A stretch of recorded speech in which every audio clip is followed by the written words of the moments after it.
చూస్ country delight, live better. ఇప్పుడే country delight యాప్ని download చేసుకోండి. కొత్త సంవత్సరం 2026కి స్వాగతం పలికేందుకు రెండు తెలుగు రాష్ట్రాలు సిద్ధమయ్యాయి.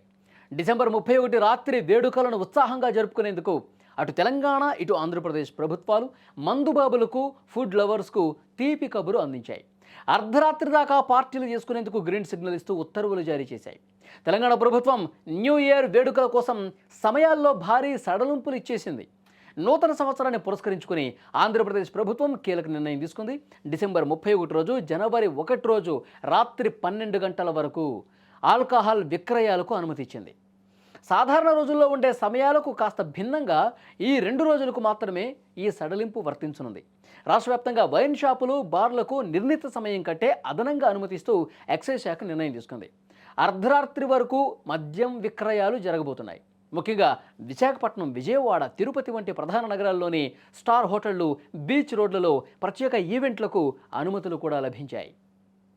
ఇక తెలంగాణలో కూడా డిసెంబర్ 31 రోజు రాత్రి 12 గంటల వరకు వైన్ షాపులు, రెస్టారెంట్లు, హోటళ్లకు అనుమతి ఇచ్చారు.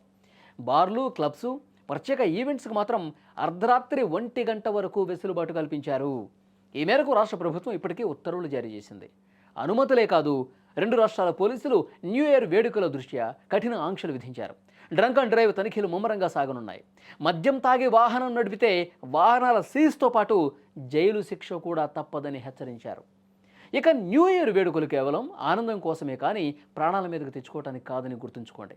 అతిగా మద్యం సేవించి వాహనాలు నడపడం ద్వారా మీ ప్రాణాలు మాత్రమే కాక రోడ్డుపై వెళ్లే అమాయకుల ప్రాణాలు కూడా ప్రమాదంలో పడేయకండి.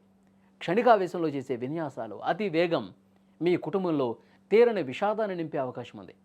మత్తులో చేసే అల్లరి, న్యూసెన్స్ వల్ల కొత్త ఏడాదిని పోలీస్ స్టేషన్లోనో లేక ఆసుపత్రుల్లోనో గడపాల్సి వస్తుందని మర్చిపోవద్దు. చట్టాన్ని గౌరవించండి. పరిమితిలో వేడుకలు జరుపుకోవడం ద్వారా మీరు ఈ కొత్త సంవత్సరానికి అసలైన అర్థాన్ని ఇవ్వగలరు. ఉత్సాహం వరకెత్తాలి, కానీ అది హద్దులు దాటితే మీ భవిష్యత్తుకే నష్టమని కాస్త గ్రహించి బాధ్యతగా వ్యవహరించండి.